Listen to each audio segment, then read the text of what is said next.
ساڵتان لەبێت و لە شارپرێسەوە ئەم کاتەتان باش. سوپای تورکیا بە پانی سەدان کیلۆمەتر و بە قوڵی 40 کیلۆمەتر بەشێک لە خاکی باشووری کوردستانی داگیر کردووە. ڕۆژانە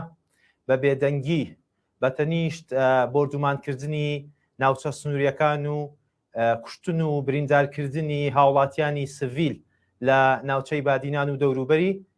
بەوەوە نەوەستاوە، بەڵکو لە ئێستادا وەک لە بەشێک لە وێنە و ڤیددیۆکان لە تۆڕی کۆمەڵایەتیەکان دەردەکەوێت. سوپای تورکیا ئێستا خەریکی هەنگاوێکی دیکەی مەترسیدارە لە باشووری کوردستان، ئەویش بە بڕینەوەی بەشێکی زۆر لە دارە تەمەن درێژەکانی ناوچە سنووریەکان و بردنیان بۆ تورکیا و بەکارهێنانیانە لە پیشەسازی جۆرا و جۆردا. لەسەر ئاستی شەقام و بە تایبەت لە تۆڕە کۆمەڵایەتیەکان دەنگێکی جددی و بەرز هەیە بۆ ناڕەزایەتی دژی ئەم داگیرکاریی تورکیا، بەڵام تاوەکو ئێستا ئەم دەنگە هێشتا جێگەی خۆی نەگرتووە، هێشتا نەبووەتە هۆی ئەوەی کە داگیرکاریەکانی سوپای تورکیا لانی کەم خاو بکاتەوە. ئەوەی جێگەی هەڵوێستە و گفتوگۆی زیاترە بێدەنگی حکوومەتی هەرێمی کوردستان و هێز و لایەنە سیاسەکان و لایەنی پەیوەندیدارە بە دۆسیەکەەوە. من دەمەوێت گفتوگۆی ئەمە بکەم لەگەڵ بەڕێز دکتۆر حەکیم عەبدولکەریم، چاودێری سیاسی لە دەربەندیخانەوە لەگەڵم دەبێت. سڵاوت لێبێ دکتۆر، ئەم کاتت باش. هەڵوێستی حکوومەتی هەرێمی کوردستان و هێز و لایەنە سیاسەکان بەرامبەر بە داگیرکاریەکانی تورکیا چۆن دەبینیت؟ زۆیەوە ئەڵبەتە کاتێک کە قسە لەسەر هەڵوێستی حکوومەتی هەرێمی کوردستان و لایەنە سیاسەکان دەکەین، مێژوویەکی بەداخەوە تاڵمان هەیە لە ئەزمموی بڕیادانی حکوومەتی هەرێمی کوردستان لەسەر پرسە نیشتیمانی و پرسە گرنگەکان کە پەیوەندی بە ژیان و گوزەرانی خەڵکو هەیە. ئەڵبەتە تا ئەم ساتەوەختە کە من و تۆ قسە دەکەین، ئەو لایەنە سیاسیانەی کە چوونەتە ناو حکوومەت و پێکاتەی تەشکیلەی حکوومەتی هەرێمی کوردستان بوون، بەداخەوە پێشوەختە کۆمەڵێ بڕیاریان داوە ئەوش ئەوەی وابەستەبوونە بە ئەجندای ئەو حکوومەتەی کە دروست دەبێ. ئێمە بینیمان لە ساڵانی پێشوە چێ ئەو حکوومەتەی کە یەکێتی و پارتی بوون، چێ ئەو حکوومەتەی کە یەکێتی و پارتی و یەکگرتو و کۆمەڵ و گۆڕان بوون، لە تەواوی شێوازی حکومڕانەکەیدا تەنها ئامانجێک کە لە ئەو حکوومەتە دەراوێشتە کرابێت و بینیمانە بریتە لە پاراستنی پێگەی حیزبێکی سیاسی کە ئەویش پارتی دیموکراتی کوردستان بۆیە هیچ بڕیارێک لە دەروی بەرژەوەندەکانی ئەو پارتە نەدراوە. کەواتە ئەکرێت پرسیاری ئەوە بکەین ئایا ئەم حکوومەتەی کە ئێستا هەیە فعلەن حکوومەتێکە بەناو ئەتوانین بڵێن حکوومەتێکی مۆدێرنە، حکوومەتێکە دەرەنجامی هەڵبژاردنێکی پاک و بێگەردە کە لە هەرێمی کوردستانە دروست بوو بێت. بە دڵنیاییەوە ئەمە لەژێر پرسیارایە و هەر کەسێ لە ئێمە توانێت وەڵامە بەنابداتەوە. و بێدەنگی حکوومەتی هەرێمی کوردستانیش پەیوەندی بە دوو ڕەهەندووە. ڕەهەندێکیانەوەیە کە بەداخەوە ئەو سیاسەتەی کە ئێستا لە کوردستانە پیادەکرێ لە ئاستی ناوخۆدا خەڵکی تەواو لە ئاستێکە کە ئەکرێ بڵێن بێتاقەت بووە و ئەو بێتاقەتێش ئێمە کاتی خۆی گومانمان لێ بووە کە ئەو شێوازی ژیانکردنەکە تووشی خەڵکی هەرێمی کوردستان بووە تەنها بۆ ئەوە بووە کە لە ئاست لە کاتێکی حساس و هەستیاری وەکو ئەمڕۆدا کە کوردستان لە بەردەم هەڕەشەیەکی گەورایە، خەڵک بێئومێد و خەڵک بێتاقەت کراوە. بۆیە ئەرکی حکوومەتی هەرێمی کوردستانە کە لەم ساتەوەختەوە بیر لەوە بکاتەوە کە تاکە کەسێک کە بتوانێت لایەنێک کە بەرژەوەندی لە خراپبوونی ژیان و گوزەرانی خەڵک بێت، دەوڵەتانی داگیرکەرە و ڕێخۆشکەرە بۆ ئەوەی کە داگیرکاریەکانیان بە ئاسانی بکەن و خەڵکی کوردستان ئەو جۆرە لە بێدەنگی کێسا لە باشوورێ بەتایبەتی پێمان دەڵێن کە هەموو هۆکارەکانی ئەگەڕێتەوە بۆ حکوومەتی هەرێمی کوردستان بە شوەیەکی سەرەکی جگە لەوەی کە کەسانی ئەو ئەرکی ئەخلاقیەک وێتە سەر لایەنە سیاسەکە. من دەمێت بزانم پەیوەندی نێوان هێز و لایەنە سیاسەکان لەسەر ئاستی حیزب لە هەرێمی کوردستان تا چەند کاریگەری نەرێنی و خراپی لەسەر نەبوونی هەڵوێستێکی یەکلاکەرە و جددی لای حکوومەتی هەرێمی کوردستان هەبووە؟ بەداخەوە ئەگەر ینی سەیری نەخشەی سیاسی حیزبی سیاسی لە کوردستان بکەین، ئێستا ئەتوانین بە دوولەوە بیبینی ئەمە ئێستا ناتوانین بڵێن ئۆپۆزیسیۆنێکی فعلیمانەیە لە کوردستانە ناتوانین بڵێن کە لە ناو پەرلەمانە هێزێکەیەک کە بتوانێت بەرامبەری دەسەڵاتی فەرمی حکوومەتی هەرێمی کوردستان بۆسێتەوە واتە لە توپەتبوونی شپرزەیەک لە هەماهەنگی لە نێوان لایەنە سیاسیەکانە هەیە و لایەنە سیاسیەکان دەرکیان بەوە نەکردووە کە ئەوەندەی خەریکی بەرژەوەندەکانی خۆیانن لە بەشداریکردن لە حکوومەت هێندە بەرژەوەندەکانی خەڵکیان نەکردووە ئاماج و تەنانەت لە بەرامبەری هێزە داگیرکارەکان جان نەیانتوانیە ڕوئیایەکی سیاسی نیشتیمانی نەتەوەی دروستکردن سیرکە ئێمە لە ساڵانی پێشوودا چەندین هەنگاودا لەوەی کە چۆن لەگەڵ وەکو کۆنگرەی نەتەوەی کوردستان سەردانی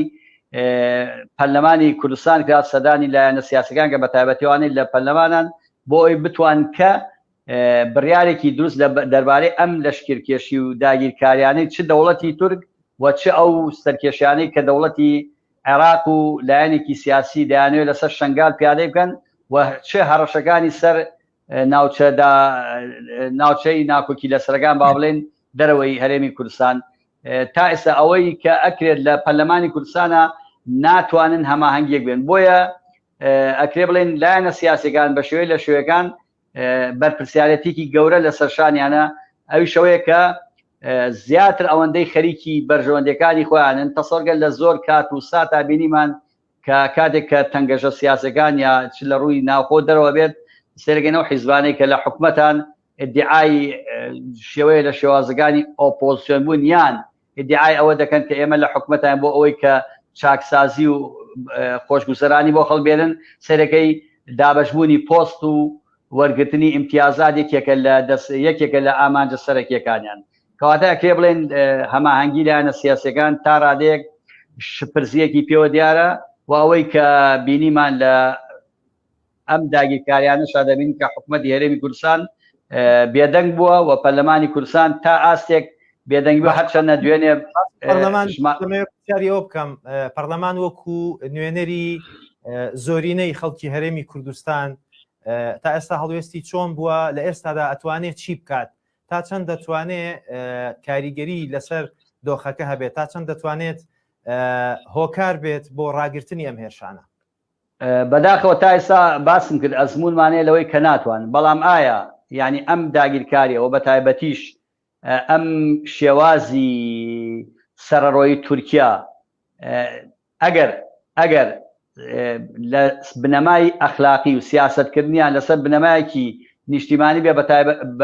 بە دڵنیاییەوە ئەتوان لەم قۆناغا چۆنەڵێ ڕاچەڵەکینێک لە بیرکردنەوەی سیاسی ئەو حیزبانە بێ و بتوانن بە یەکەوە لانی کەم فشارێکی گەورە لەسەر دەسڵاتی سیاسی دروستکەن کە حکوومەتی هەرێمی کوردستان بە فەرمی تاوانباری دەوڵەتی تورک بکە و فشارەکانیان لەسەر ئاستی عێراق و حکوومەتی عێراق و نەتەوەیە گردوەکان بکە بەڵام ئەمە بەداخەوە تا ئەم ساتە لە شێوازی پەرلەمانتاری بۆ نمونە پەرلەمانتارە ئێستا لە ناو پارتی دیموکراتی کوردستانە هەیە هەڵوێستی فەردی هەیە و لە ناو گۆڕان و لە ناو لایەنە سیاسەکانە بۆیە ئایا وەک پرسیارگەیتوە کەسیانە ناتوانرێت بگوازرێنەوە یاخود بەرز بکرێنەوە بۆ هەڵوێستی جدیتر و دەستە جەمعیتر و هەڵوێستێک کە لەسەر ئاستی هێز و لایەنە سیاسەکان و حکوومەتیش بێت خۆی لە ڕاستی ئەکرێ ئەتوانێت ئەم ئەگەر ئەو پەرلەمانتارانە لە قوڵایی دڵسۆزی و نیشتیمانی بوونی خۆیانەوە ئەو بڕیارە تاکفەریانە بدەن ئەتوانن فشارەکانیان قوڵکەنەوە یان هەنگاوی تر بەرامبەر بێدەنگی هەڵبژێرن مەرجە تەنها بە بەیاننامە بەدەست لە کارکێشانەوە بەمانگرتن بە شێوات بۆن منە ئێمە بینیمان دوێنێ بوو پێرێ بوو لە ڕاگەیاندەکانە بەڕێستان ڕەنگە بینێتە پەرلەمانتارێکی هەدەپە ڕۆشتووە لە ناو قوڵایی ستەمکاری دەوڵەتی تورکیا ڕوبەڕووی جەندرمەکان وێسە بۆیە ئەو پەرلەمانتارانە ئەگەر بیانێ بە پراکتیک لە ژێر فشار و هەژمونگەرایی دەسڵاتێکی لەو جۆرەی هەرێمی کوردستانە دەچن ئەتوانن شێوازی خەباتەکەیان بگوێزنەوە یا ئەوەیە لە ناو لە پەرلەمان مانکردن و اعتصام کەن یا ئەوەیە بێنە دەرەوە لە ناو خەڵکە ڕابەرایەتی خۆپێشاندان ناڕزایەتەکان یا ئەوەیە وەکو ئەو پەرلەمانتارەی هەدەپە بڕۆن لە بەرەکانی شەنگاس بڵێن چۆنەڵێ سەنگەری بەرگریکردن بە مانای مەدەنی بە شێوازێکی مەدەنی ڕێپێوانی ئاشیانە بەرپا بکەن کەوا ئەکرێت و تەسەور بکە ئەگەر تێبینیت کردبێت خودی ناو هێزێکی سیاسی وەکو پارتی دیموکراتی کوردستانیش دەبینین دەنگی ناڕەزایەتی بەرز بۆ دەکاتە ئەم جۆرە لە دەنگە ناڕەزایەتەکان بە شێوازێکی فەردی بە دڵنیاییەوە ئەگەر لە ناو پەرلەمانیشان نەتوانن گەڵاڵەی بیرۆکەیەکی تو دروستکەن چکە وەک باسم کرد فەلسەفەی بەشداریکردنی حیزبە سیاسەکان لە پەرلەمانی کوردستان و حکوومەتی هەرێمی کوردستانە لەسەر بنەمایەکی پێشوەختە داڕژاوە کە تەسەوڕەکەم نەتوانن ئەو هێڵە سوورە ببرن بۆیە دەکرێت خەباتەکان بە شێوازێک لە شێوازەکان وەکو باسم کرد بگوازنەوە ئەگەر نیەت تەنها لە دەرەوەی مزایدەکردنی سیاسیەوە بێت. خەباتی مەدەنی و ئەو جۆرە خەباتەی کە جەنابەت ئاماژەی بۆکەیت لە ڕابردووە دەگوترێت بەشێک لە هاوڵاتیان پێیان وایە کە لە ڕابردووە ئەم جۆرە خەباتە نەیتوانیوە یەک هەنگاو لە داگیرکاریەکانی سوپای تورکیا خاو بکەنەوە یان ڕای وەستێنن. ئێستا ئەم خەباتە مەدەنیەی کە ئێوە داوایەکەن چۆن دەتوانێت ڕێگر بێت لە بەردەم داگیرکاریەکانی سوپای تورکیا؟ ڕەنگە من پێچوانەی ئەو قەناعەتە بم کە هیچی نەکردووە. تەسەوڕەکەم ینی خەباتی مەدەنی بە گوێرە لەبەرەوە خەباتی مەدەنەکە لە ئاستێکی باڵا نەبووە، خەباتی مەدەنەکە لە ئاسێکی بەڕێخستنێکی دیسپلینی گەرانتی ئەوە نەبووە لە نێوان لایەنە سیاسی و کۆمەلگای مەدەنی و خەڵکی ڕۆشنبیر، بەڵکو لە هەمان کاتا بە شێوەیە لە شوێگان دەتوانین کاریگەریان بووە. تەسەوڕکە ئەگەر خەباتی مەدەنی هەر لە چالاکوانی سیاسی و کەسایەتی ڕۆشنبیری و زۆربەی زۆری کەناڵە لۆکاڵەکان کە ئێستا ئیش دەکەن ئەمانە هەر هەمویان بەشدارن لە گەڵاڵەکردنی بیرۆکەی دژادیکردنی داگیرکاری. تۆ تەسەوڕکە لە دەرەوەی کەناڵەکانی ڕاگەیاندنی بەڕێستان لە دەرەوەی دەنگە ناڕازیەکانی کەسایەتی سیاسی ڕۆشنبیری ئەکادیمیەکان ئەگەر کەمیش بێت لە دەرەوەی ئەو هەوڵانەی کە دژی داگیرکاری چ لە سەکۆی داگیرکاری چ لە بەرەی دژی داگیرکاری چ لەو هەوڵانەی کە ئێستا لە سلێمانی هەوڵێکەیە بۆ ئەوەی کە لەم ڕۆژانەدا ناڕەزایەتێ بدرێت، ئەمانە هەر هەمووی بە شێوەیە لە شوێگان کاریگەری هەبووە. ئەگەر لە زینی وەتیەوە سێرکەین کە بەرکەوتنێکی قورس ینی ئاماژەکان بۆ بەرکەوتنێکی قورس لە نێوان هێزەکانی پارتی کرێکارانی کوردستان و پارتی دیموکراتی کوردستان و تەنانەت یەکێتی نیشتیمانی کوردستان و ڕەنگە ئەگەر ئەو جۆرە هەوڵانە نەبووایە، چونکە لە ڕاستیا دەسڵاتی هەموو دەسڵاتێک لە جیهانە چۆنەڵێ ئەوەی کە پێڵێن تەغذیە ڕجعیە واتە فیدباکی هەموو ناڕەزایەتی و دەنگە ناڕەزایەتەکانی کۆمەلگاکەن. ئەگەر بزان لە ئاستێکی باڵادایە بە دڵنیای دەسڵاتی سیاسیش ناچارە بێ پاشەکشەکە. بۆیە گرنگە ئێمە بۆی کە دەسڵاتی سیاسی هەست بەبوونی ناڕەزایەتی بکە، هێزە سیاسەکان و لایەنەکان و کۆمەلگای مەدەنی بە شێوەیەکی تۆگمەتر و خۆبەڕێخستن بە لەبەرەوە لە ڕاستیا دوو شێواز خەباتێ، ئەو خەباتێک کە باسمان کرد خەباتی مەدەنی و شێوازێک خەباتمانەیە خەباتی شۆڕش و چەکداریە. هەمومان گەشتنا ئەو قەناعەتی ئەوەی کە ئێستا لە باشووری کوردستانەیە ململانەی سیاسی نێوان لایەنە سیاسەکانەوە ئەوە ڕکەبەرایەتیە، واتە ئەکرێ بڵێن ئێمە ئەبێ بگەینە ئەو قەناعەتێک کە ئەوەی لە هەرێمی کوردستانە بووەتە هۆی شپرزەیی لە ماڵی کوردیا بریتە لە ڕکەبەرایەتی و ساڵبوونی بەرژەوەندی حیزبی یا بنەماڵەیی بەسەر کایەکانی دەسڵاتی سیاسی و هەوڵدان بۆ تەسکردنەوەی بە ئازادی سیاسی. بۆ ئەوەی حکوومەتی عێراقەوە بزانم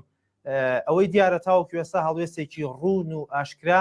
بەرامبەر بە هێرشەکانی سوپای تورکیا لەلایەن حکوومەتی عێراقەوە بەدی ناکرێت. دەگوترێت بەرژەوەندی ئابووری یەکێکە لە هۆکارە سەرەکیەکانی نەبوونی هەڵوێست لەلایەن حکوومەتی عێراقەوە. پێتان وایە حکوومەتی عێراق لێرەیە لەم هاوکێشەیە دەتوانێت ژمارەیەکی قورس بێ، دەتوانێت هەڵوێستێکی لەو شێوەی هەبێ کە بەشێکی زۆر لە خەڵکی هەرێمی کوردستان داوای لێ دەکەن؟ باوەڕ ناکەین لەبەرەوە ئەگەر باس لە حکوومەتی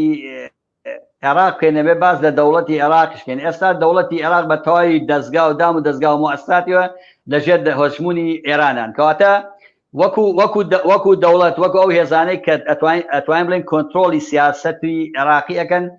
دڵنیا بە لەوەی ڕازی نین بە داگیرکاریەکان بە شوێ لە شوێگان، بەڵام ئەوەی کە ئێستا لە دەسەڵاتی جێبەجێکردنە کە کازمی وەکو کەسێک بەو پێی کە لە دەسڵاتی بڵێن لە ناو دام و دەستگایەکی مخابراتیە بۆ ئەم دام و دەستگا مخابرات پەیوەندیەکی تایبەتی لەگەڵ دەستگای مخابراتی بە تایبەتی ئەوەی میتی تورکی هەبووە و ئەو اتفاقی کە لە نێوان بەغدا و لە نێوان هەرێمی کوردستانە بۆ شنگارکە ئەمە پێمان دەڵێت جۆرێک لە سیاسەتکردن لە دەرەوەی ئیرادەی شارعی عێراقی هەیە کە لە نێوان تورکیا و حکومەت مەبەسم حکومەتی عێراقی هەیە کە دوو سێ ئامانجیش ئەوەیە کە هەرچەنە لە قۆناغی پێشوا نیازوا بوو کە کازمی خۆی هەڵبژێرێتەوە بەو نیازەی کە تورکیا هەمانگی بکە بۆ ئەوەی هێزە سونیەکان پاڵپشتیکە کەواتە ئەکرێ بڵێن شەقامی عێراقی بەگشتی و زۆری هێزە سیاسیەکانی عێراق بە تایبەتی شیعەکان لەگەڵ ئەم لەشکرکێشی و داگیرکاری چونکە لە کۆتاییدا داگیرکاری لە بەرژەوەندی ئەتوانین بڵێم نە لە ئێرانەیە نە لە ئەو حکومەتی عێراقەیە کەواتە بەڵام ئەوەی کە دیارە بەڕوونی کازمی لەگەڵ بێدەنگە و بێدەنگیەکەشی پەیوەندیەکی مخابراتیەیە. باڵاکانی تورکیا نیازی سوپای تورکیان بۆ داگیرکردنی بەشێکی خاکی عێراقیش لە دوورتر و قوڵتر لە خاکی هەرێمی کوردستان نەشاردوێتەوە لە کاتێکا کە حکوومەتی عێراق ئەم جۆرە لێدوانانە دەبینێ بۆچی لانی کەم هەوڵێکی نییە لانی کەم بۆ ڕاگررتنی سوپای تورکیا بۆ تەداخلی زیاتر لە خاکی عێراقیش ئەوە پەیوەندی بەوە هەیە ینی حکوومەتی عێراقی باسم کرد لەوەی کە ینی ئەبێت لە دوو لاوە سێرگە لەلایەکە پەرلەمان کە حەلبوسی سەرۆکایەتی دەکات سنەیە لەلایەکیشۆ ئەم کەسە کە کەسێکە بە هەموو شێواز لە شوێگان مەشبووە بەڵام بۆچی ناتوانێت چونکە ململانەی ناو هێزە شیعەکان و نەبوونی حکوومەتێکی مرکزی یەکگرتو خۆت بینیت عێراقێک کە لە بەردەمی دەستی برد بۆ کەسێک کە یەکێک لە چالاکوانی کوشتووە لە نەجەف و لە کەربەلایە لە ناسریا لە زیقارە بینین کە هێزێکی چەکدار لە دەرەوەی مؤسسەی ڕسمی دەوڵەت و ئەڕات تەحەدای سەرۆک وەزیرانەکە بۆیە بە دڵنیایی وەک پێم وتی عێراق شارەی عێراقی سیاسی عێراقی ئەکادیمیستەکانی عێراق سۆزانی خاکی عێراق با بڵێن بە مانایەکی تر ئەو مەترسیان دەرک پێ کردووە بەڵام ناتوان لێرە بڕیارێکی یەکلاکەرەوە بدەن چونکە خۆ دەزانین ناوچەکە لە قوڵایەکی شەڕێکی لایەنە نێودەوڵەتیەکان بە دیاریکراوی ئەمریکا لەسەر ئەم لەشکرکێشی سوپای تورکیا چۆن دەبینیت دیارەکە تاوەکو ئێستا بێدەنگی لێ کردووە و وەک بینیمان پێشتریش لە ڕۆژئاوای کوردستان لە داگیرکردنی عەفرین وەک دەڵێن چرای سەوزی بۆ سوپای تورکیا هەڵکرد تا ئێستاش لە باشووری کوردستان هیچ هەڵوێستێکی فەڕمی و تەنانەت نافەڕمیش لەلایەن ئەمریکاوە بەدی ناکرێت ئەو هەڵوێستانە چۆن دەبینن لێراوە دوو لایەنەبێ سێرگن لایەن یەکەمی وەکو باسم کرد ئەگەر کۆمەلگای کوردستان یان عێراقی بتوانن فشارێکی گەورە لەسەر شەقام و لە ناوەندەکان و لە بەردەمی کۆنسڵخانە و لە هەندەران بتوان فشارکەن بە دڵنیایی و ئەمریکیەکان و ئەوروپیەکان بەدەم تۆ دێن بەڵام ئەم بێدەنگیە یەکێکە لە هۆکارەکانی ئەوەی کە ویلایەتە یەکگرتووەکانی ئەمریکاش بێدەنگی هەڵبژاردووە ئەوان هەمومان نەزانین بوونی ئەمریکیەکان لە ناو هەرێمی کوردستان یا لە ڕۆژاوای کوردستان وەکو باس کرد پێش ئەوەی وەکو ئەوەی کە هەڵە نە مۆرگتانە ئەڵێ ئەخلاق لای ئێمە پاراستنی بەرژەوەندی نەتەوەیمانەوە ئەمنی قەومیمانە کەواتە لای ئەمریکیەکان نایشانەوە بەرژەوەندی ئەخلاق و پێوەرێک لە سیاسەتی دەروان کە ناوی ئەخلاق بێت بریتیە لە پاراستنی بەرژەوەندەکان ئەوان کێشیان نەبوو لەوەی کە لە 2011 هەتا ئەم ساڵانەی تا ئێستاش بە شار ئەسەد قەتڵ و ئامی